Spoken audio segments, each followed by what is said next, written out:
Deus é necessário? Eu digo que não, e talvez você tenha reagido assim. Vai tomar no cu. Ou assim, É tetra! É tetra! mas agora também digo, Deus é necessário? Digo que sim, e a sua reação tenha mudado. Qual o motivo disso? É o que investigaremos nesta aula. Acompanhe até o final para aprender a fazer uma reflexão sobre aquilo que é divino, sagrado e a nossa própria consciência. Proud little doggies and found have gone astray. Far away, we'll sing the Kyrie. Para nós, alquimistas, as coisas não são, digamos, preto no branco. É preciso compreender que nem sempre aquilo que entendemos como espiritual é totalmente espiritual, separado da matéria, e aquilo que entendemos como material deve ser compreendido como algo orgânico aleatório. Então, para um alquimista, a pergunta se Deus é necessário, ou se Deus existe ou não existe, não se resume a pensar na existência de um criador pessoal, de uma entidade além do cosmos, ou de um ser criador transcendente e primordial. É muito mais do que isso. Da mesma forma que as antigas escolas de sabedoria, tanto do Oriente como do Ocidente, até no próprio cristianismo, entenderam essa questão como uma questão, antes de tudo, de consciência. Na alquimia, na formação do imaginário alquímico, também compreendemos a questão de Deus da mesma forma, e é assim que trabalhamos na alquimia até hoje. Isto é, se você é um apaixonado por respostas ou argumentos ou debates sobre teísmo e ateísmo, a alquimia não é para você e nem esta aula é para você. Eu recomendo que não perca seu tempo e saia deste vídeo. Nós entendemos a questão da necessidade de um criador, ou melhor, dos argumentos em torno da necessidade de um criador e de tudo que esses argumentos, digamos, formaram ao longo da história, como questões contingentes, como questões ligadas mais ao aspecto social da humanidade do que a algo relacionado ao nosso próprio autodesenvolvimento. Portanto, começarei esse vídeo de uma forma um tanto incômoda para quem é teísta. Mas se você é um ateísta, não se anime, pois sobrará pancada para você também. Deus não é mais necessário. Muitos argumentos sobre a necessidade da existência de Deus giram em torno de uma velha bobagem, de que um universo tão complexo só existe porque há um criador, porque uma mente inteligente ou uma consciência superior ou uma entidade transcendente, ou seja lá o que for, e no caso uma entidade pessoal, criou este mundo porque não há explicação para o universo fora de uma noção, não, ou melhor ainda, de uma noção de um primeiro criador. Mas isso é uma bobagem, uma, digamos, grande bobagem. Quando olhamos para o universo, sua vastidão, diversidade, riqueza estrutural, é natural supor que sua explicação exija princípios fundamentais. Curiosamente, a cosmologia moderna segue o caminho oposto. Ela reduz o número de pressupostos, buscando os elementos mínimos necessários para que um universo como o nosso exista. Uma forma didática de iniciar a nossa investigação é perguntar: quais são os ingredientes fundamentais de um universo físico? Durante muito tempo, três elementos pareciam indispensáveis: matéria, energia, espaço. Essa tríade parece óbvia à experiência cotidiana, mas a ciência, a partir do século XX, demonstrou que essa intuição precisa ser revisada, já que essa tríade fundamental da existência foi comprovada como um engano, e assim, esta ideia de elementos necessários para o surgimento de um universo físico que faziam exigir uma inteligência criadora, um ser superior, caiu para o próprio espaço de forma muito irônica. Talvez um dos nomes mais importantes para dissolver esta tríade que praticamente exigia a existência de um criador foi Albert Einstein, que demonstrou que energia e matéria são equivalentes. A famosa relação entre massa e energia não é apenas uma equação que utilizamos no dia a dia. Ela afirma que matéria não é algo ontologicamente distinto da energia, mas uma de suas formas possíveis. Matéria é energia em estado condensado e energia pode se manifestar como matéria. Com isso, já reduzimos o número de ingredientes fundamentais do universo para dois. Sobram apenas energia e espaço. Essa redução conceitual, que parece até inútil, na verdade é crucial, porque desloca o problema da origem do universo. Já não precisamos explicar separadamente de onde veio a matéria. Basta explicar de onde veio a energia e o espaço no qual ela se manifesta. Quando olhamos para as estrelas à noite, nós conseguimos intuir, digamos assim, e isso é comprovado depois pelo próprio cálculo, que o universo não é infinito e nem eterno.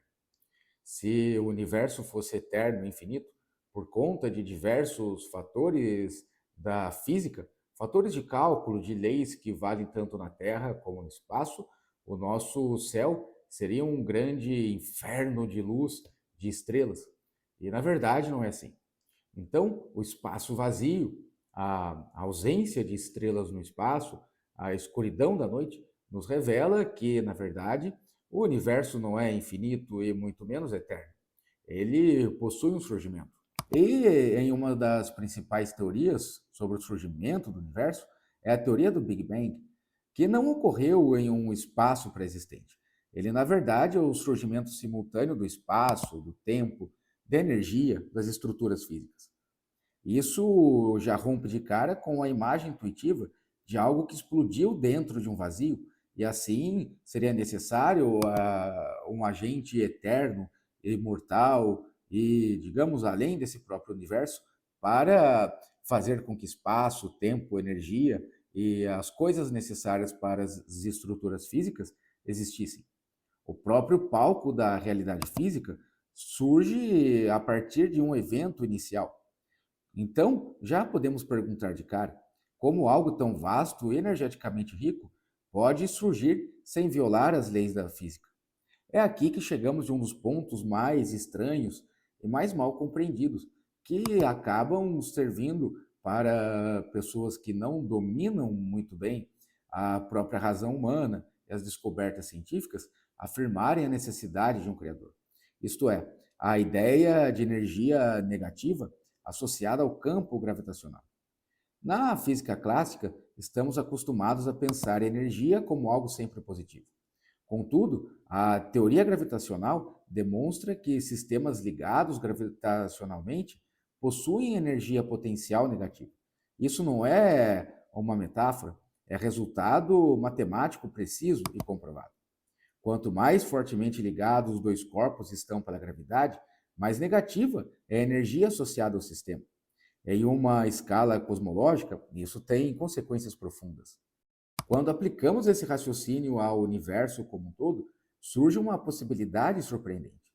A energia positiva associada à matéria e à radiação pode ser exatamente compensada pela energia gravitacional negativa do espaço-tempo.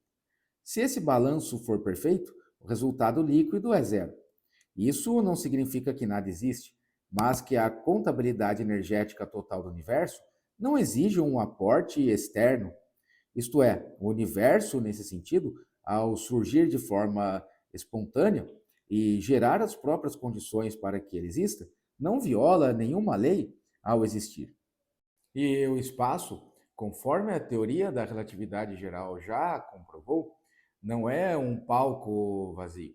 Na verdade, sua dinâmica, energia e interações estão ligadas à própria curvatura gravitacional. A imensa rede de galáxias, aglomerados e superestruturas cósmicas funciona como um sistema gravitacional colossal. A energia negativa associada a essa curvatura cresce à medida que o universo se expande e se estrutura. Assim, o que observamos como conteúdo positivo, as estrelas, planetas, a radiação, é compensado por uma sombra energética negativa espalhada pelo próprio espaço. Essa ideia altera profundamente o modo como pensamos a própria palavra criação. E agora, partimos para a filosofia. Se o universo possui energia total nula, então não é logicamente necessário postular uma causa externa para fornecer energia inicial. As leis da física permitem, ao menos em princípio, que o universo surja espontaneamente, sem custo energético líquido. Isso não comprova que Deus não existe.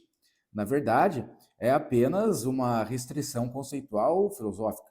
Isto é, Deus deixa de ser uma explicação fisicamente necessária para o surgimento do universo. Isto é, o surgimento do universo, através das leis da própria física, comprova que não há violação energética, não há contradição matemática e não há necessidade de matéria prévia. Então, não podemos resolver isto com questões como por que há leis da natureza, por que essas leis permitem universos, ou por que há algo em vez de nada. Essas questões, embora permaneçam abertas filosoficamente, na ciência, não são, digamos, necessárias diante das questões que já conhecemos do universo. Isto é, o argumento da necessidade de um Deus criador para explicar a origem do universo já cai por terra.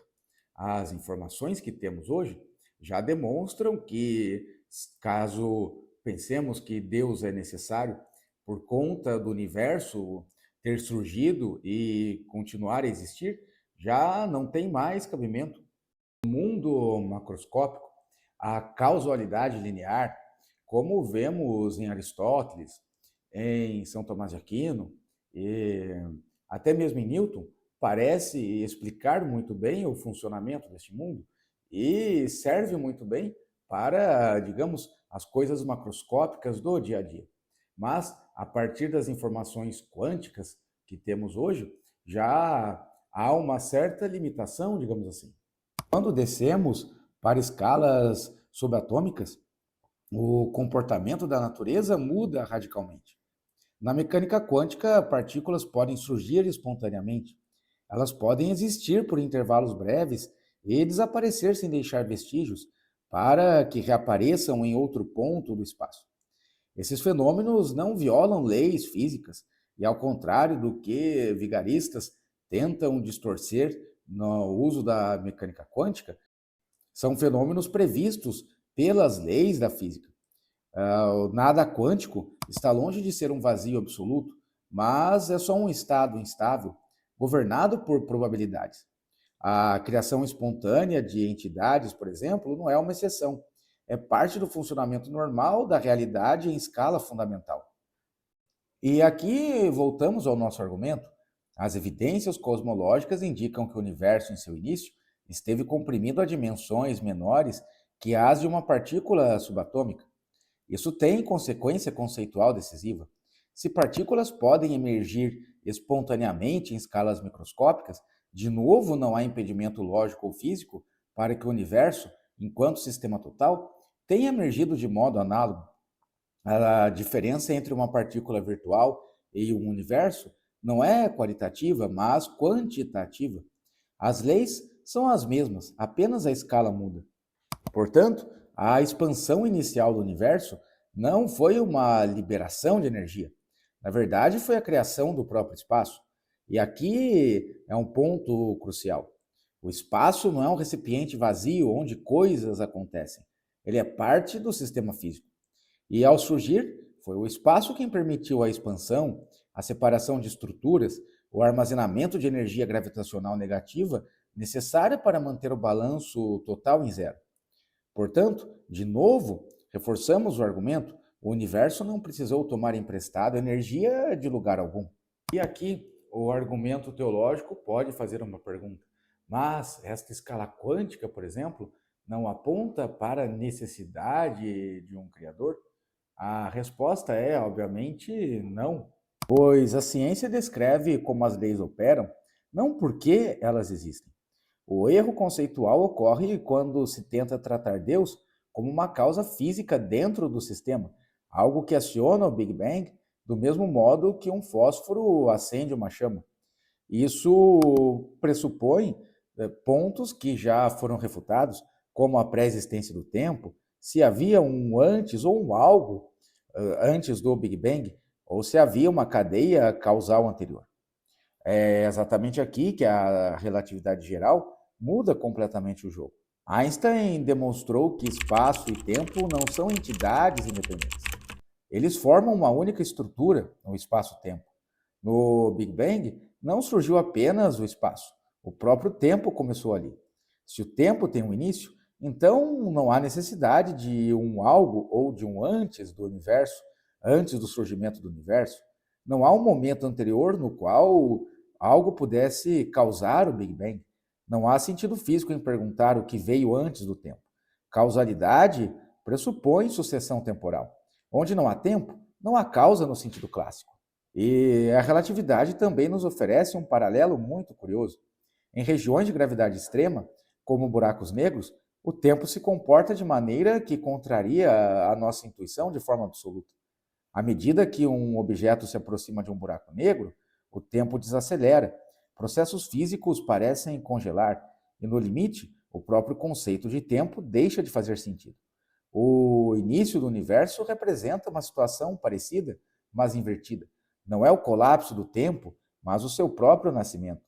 Então, se o tempo não existia antes do Big Bang, não é necessário que uma causa temporal ou até mesmo uma causa atemporal, absolutamente transcendente, seja necessária para o surgimento do Big Bang. Isso não significa que o universo veio do nada, em um sentido vulgar. Aqui há uma grande confusão de terminologia e até de filosofia com física e ciência. É a mesma coisa que dizer que a pergunta causal não se aplica e o evento inicial é um limite da descrição física. E, portanto, exigir uma causa aqui é cometer um erro de categoria.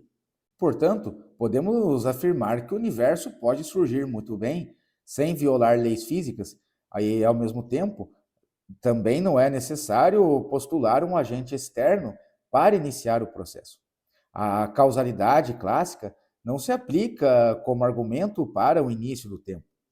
Isto não quer dizer que podemos afirmar cientificamente que Deus não existe, que a realidade é absurda ou que não há qualquer mistério em relação ao surgimento do universo. Apenas serve para demonstrar que Deus não é uma hipótese necessária, obrigatória, dentro da explicação física e do próprio surgimento do universo. O erro da militância ateísta.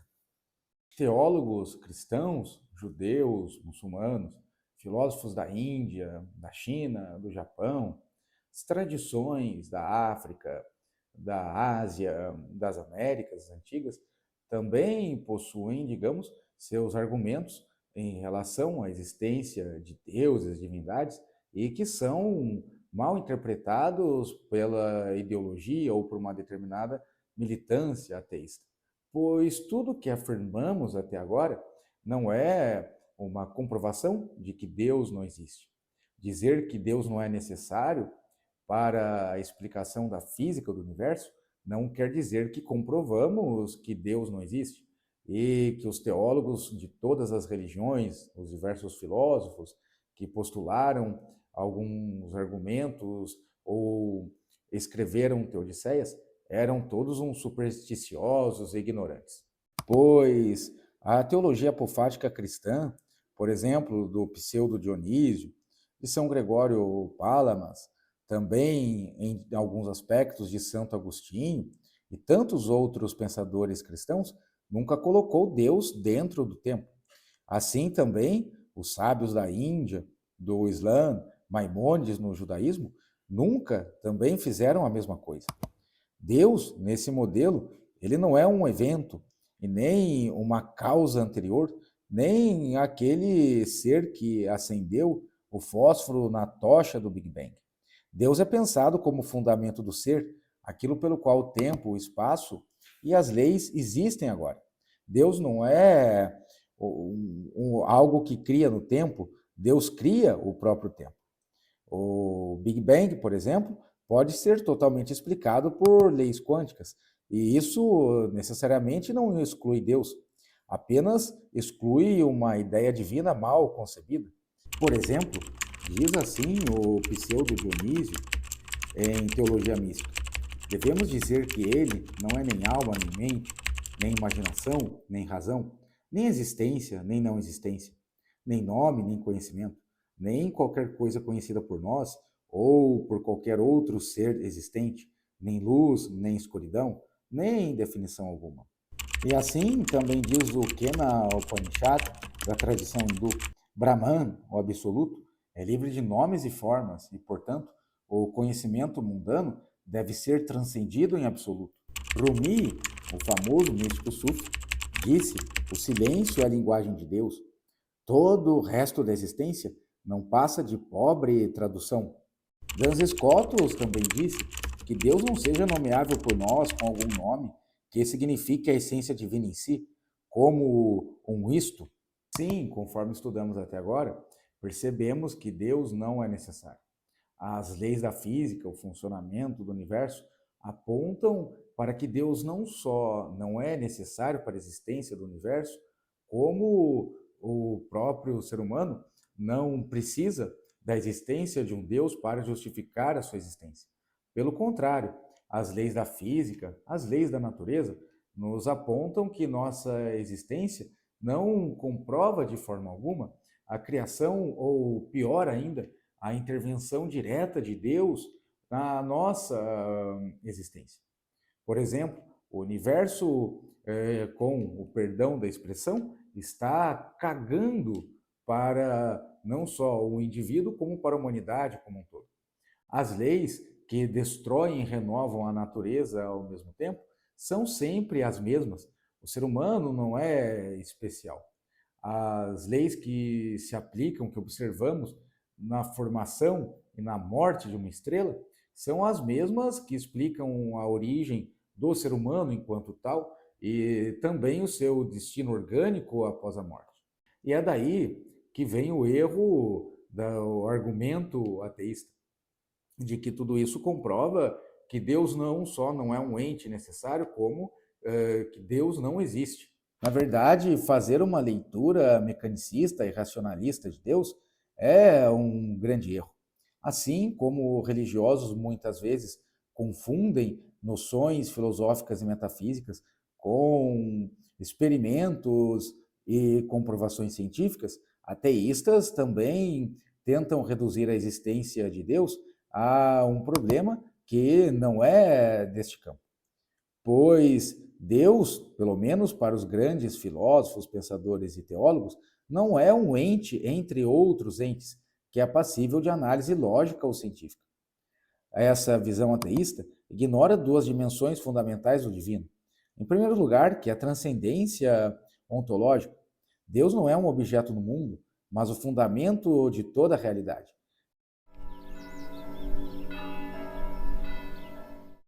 Reduzi-lo como um ser necessário é tratá-lo como uma entidade finita dentro do espaço conceitual humano. Em segundo, a inefabilidade epistemológica. A experiência de Deus transcende a linguagem e os conceitos humanos, de modo que qualquer tentativa de caracterização completa é epistemologicamente limitada. Plotino, por exemplo, afirma que o uno é a realidade suprema e é absolutamente transcendente. Ele escreveu: o uno não é nem ser nem não ser. Tudo o que se diz dele é insuficiente, pois ele excede qualquer conceito humano.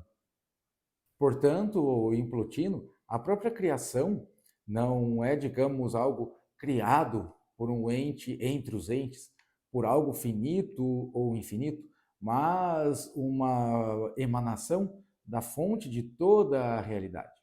E aqui, os pais da igreja cristã também concordam. Para eles, pelo menos para os grandes teólogos, qualquer tentativa de reduzir Deus a uma causa necessária para o universo é incompatível com sua transcendência absoluta. O divino não é só inefável, ele é qualitativamente diferente de tudo que experimentamos ou concebemos. Na China, podemos recorrer ao Dao de Xin, que diz: Dao que pode ser dito não é o Dao eterno. O nome que pode ser nomeado não é o nome eterno. O Dao, o princípio absoluto, não pode ser limitado por funções causais ou descrições conceituais, refletindo uma abordagem apofática similar à de Dionísio e Plotino.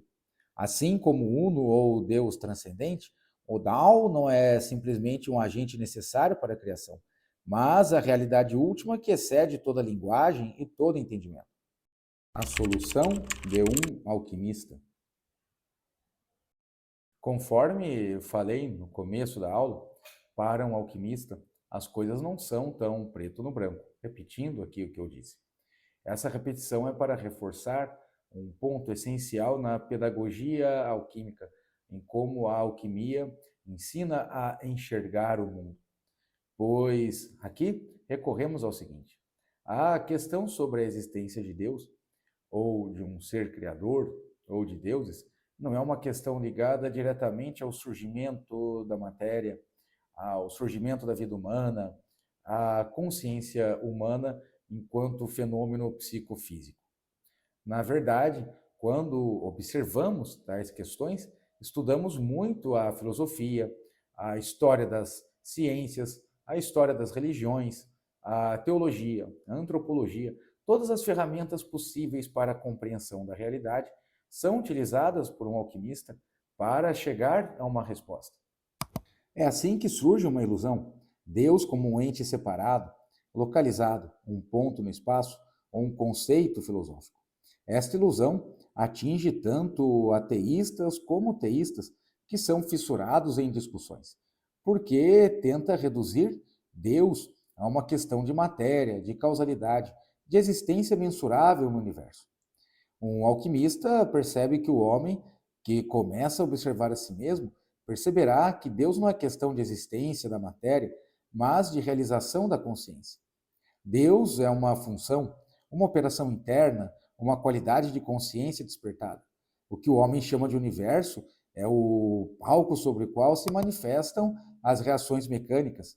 Já quando falamos sobre a realização da consciência, lidamos com um divino que não pode ser encontrado fora do homem que trabalha sobre si. E aqui voltamos a deixar um pouco a questão da consciência e da realização humana para observar o homem em si mesmo, em seu aspecto orgânico. O homem nasce em um estado de quase completa mecanicidade. Seus pensamentos, sentimentos e ações são reações automáticas, escravas das impressões, das tradições, do ambiente e de seu próprio condicionamento físico. Ele observa, ou melhor, acredita que observa, mas na verdade está em sono em relação a si mesmo. Todo o seu entendimento do mundo é filtrado por essa mecanicidade, e quando ele pensa sobre Deus, o faz a partir do mesmo mecanicismo limitado. Portanto, qualquer tentativa de entender Deus como um ser material, mensurável ou causal é inútil ou enganosa. O homem projetou suas próprias limitações sobre o conceito de um divino, tanto para afirmar sua existência como para negar a sua existência. Ele imagina que Deus existe no espaço ou no tempo, ou até mesmo no espaço-tempo, mas Deus não pertence ao espaço ou ao tempo, ou ao espaço-tempo. Ele é a função interna da consciência realizada. A materialidade, o mundo físico, é um reflexo de leis, energias e reações que podem ser observadas, mas não são Deus. Deus é aquilo que permite ao homem romper a ilusão, observar a si mesmo e transformar reações mecânicas em consciência real. E aqui, Deus, como realização da consciência, não é uma consciência meramente intelectual. O homem possui um intelecto que pensa e julga, mas este intelecto é em grande parte mecânico. A consciência desperta do alquimista é algo muito mais raro, muito mais delicado. É a percepção direta de si mesmo em todos os momentos, a capacidade de não reagir automaticamente, de perceber causas internas e externas e operar com liberdade interior. A consciência realizada não é apenas conhecimento de fatos, é estado de ser ativo, capacidade de observar, sentir e agir com total presença. É somente nesta realização que Deus se manifesta como experiência, não como conceito. Em outras palavras, Deus é o homem vivo e consciente, atuando sobre si mesmo, e não a mera abstração que o homem pensa existir ou não existir fora dele. Você está gostando desta aula?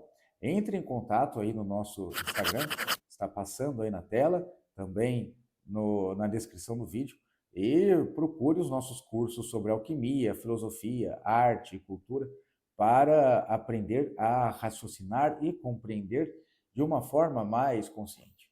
E aqui alguém pode perguntar como um alquimista realiza tudo isso.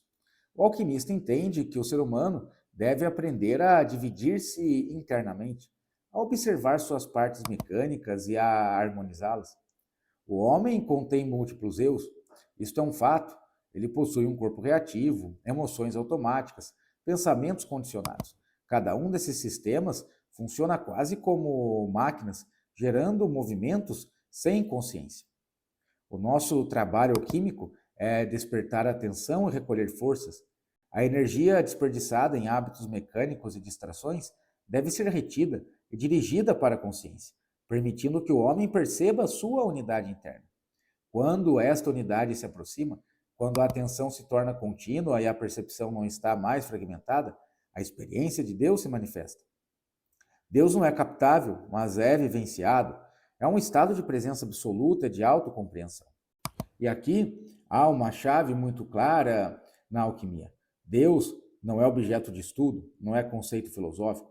Deus é função, operação, possibilidade de transformação do homem em ser consciente. E essa função tem 3 aspectos fundamentais: a consciência de si mesmo, que é perceber pensamentos, emoções e ações sem identificação automática, e uma unidade interna, isto é, a harmonização entre corpo, emoção e mente, para recolher as nossas dispersões, e a atividade consciente, que é agir no mundo com presença, não reagir mecanicamente a estímulos, mas com direção e um propósito consciente. Aqui está a armadilha dos debates sobre a existência ou não existência de Deus, e também a chave para compreender que Deus não é necessário para este mundo da causalidade, para este mundo físico. Pois aqui é uma confusão de causa com função, e assim Deus vira um mero objeto para discussões vazias. Deus não serve para medir o infinito com padrões finitos. E aqui, tanto ateístas como teístas em seus debates estão apenas perdendo tempo. Somente aqueles que trabalham sobre si mesmos, observam suas reações, recolhem suas forças e despertam a atenção, podem experimentar alguma noção em relação ao divino. Deus não é uma questão de existência da matéria, mas de realização da consciência. O erro comum dos materialistas e dos religiosos é tratar o divino como objeto, como entidade ou força a ser medida, analisada e compreendida, ou ainda como explicação para a origem dos sentidos externos, ou até mesmo como o próprio fundamento do intelecto mecânico. Repito, Deus é função, função da consciência desperta, da atenção recolhida, da energia transformada. Ele não é descoberto fora de si, mas manifestado no interior do homem, quando ele trabalha sobre si mesmo. O homem adormecido projeta Deus fora de sua própria natureza. O homem consciente descobre Deus como operação interna, experiência viva e presença transformadora. Somente através da realização da consciência, da harmonização interna e do despertar da atenção contínua é possível buscar alguma noção sobre o divino. E aqui nos surge a oportunidade de explicar por que a alquimia. Quem já foi meu aluno das classes de alquimia, já fez os meus cursos de alquimia, sabe muito bem que eu coloco como uma obrigação do alquimista estudar a antropologia, as ciências naturais, a história da ciência, a história da teologia, a teologia em si mesma, as descobertas da antropologia moderna e a cultura popular. Eu já trabalhei em diversas classes, por exemplo, novelas da TV Globo, filmes populares, músicas populares, assim como músicas eruditas, filmes de arte, peças de teatro e assim por diante. Por quê? Nós vivemos sob condicionamentos. Pelo menos nos últimos 300 anos, a questão sobre Deus tem sido condicionada segundo diversos fatores socioculturais, fatores ideológicos, disputas políticas e assim por diante. E muitas pessoas que se dizem transcendentalistas acham que fazer pouco caso a tudo isso, isto é, eu sou muito espiritual, ficaria aqui apenas meditando e vivendo uma vida espiritual, alheio a tudo isso, não desejo compreender nada disso, estão, na verdade, ignorando o seu próprio status, ignorando o seu próprio estado de ser. O alquimista não é um recluso no mundo espiritual imaginário. Talvez as gravuras, a arte alquímica, dê a entender que o alquimista é aquele sábio velhinho de barba longa que fica recluso em seu laboratório, um tanto obscuro, com um crânio em cima da mesa. Mas isso não é trabalho de um alquimista. O alquimista busca, antes de tudo, entender o mundo ao seu redor, pois, de fato, antes de começar qualquer trabalho alquímico, e este é o sentido, por exemplo, da própria fase da Nigredo, é necessário compreender o ambiente no qual você vive, o ambiente que formou o seu imaginário, para poder separar tudo aquilo que é condicionamento externo do teu verdadeiro eu, da tua consciência, do seu agir consciente. E aqui, sempre que caímos na esparrela de discutir se Deus é necessário ou não, se Deus existe ou não existe, se a ciência confirma a existência de Deus ou se ela refuta a existência de Deus, se as religiões são superstições, se os costumes são imposições do patriarcado, do não sei o que, do não sei o que lá, ou conspirações sobre determinados domínios. Na verdade, todas essas questões estão apenas no campo ideológico e é obrigatório que, através de uma análise da cultura, do nosso ambiente, né, daquilo que forma o estado de coisas no qual nascemos, e tudo isso serve para nos obrigar a compreender toda a estrutura da realidade através de um exame muito cuidadoso. Portanto, quando falamos que o alquimista é um observador da natureza, isso não significa que ele é um observador apenas da, digamos, entre aspas, natureza natural, da natureza que age, né, de forma, digamos, um tanto até fácil de compreender as transformações dos metais, da botânica e assim por diante. O alquimista entende a natureza como um todo. Ele entende que, por exemplo, os condicionamentos sociais são ao ser humano e seu trabalho de consciência tão naturais quanto as suas funções fisiológicas. Portanto, para você chegar a alguma conclusão sobre o divino, você precisa, antes de tudo, examinar se as tuas questões sobre o divino, aquilo que gera dúvidas, aquilo que gera questionamentos, eu espero que eu tenha despertado a sua curiosidade para uma análise profunda, para a meditação sobre uma conexão daquilo que é, digamos, a nossa ideia de divino e aquilo que é algo imposto. E isso você só alcançará com uma profunda observação de si.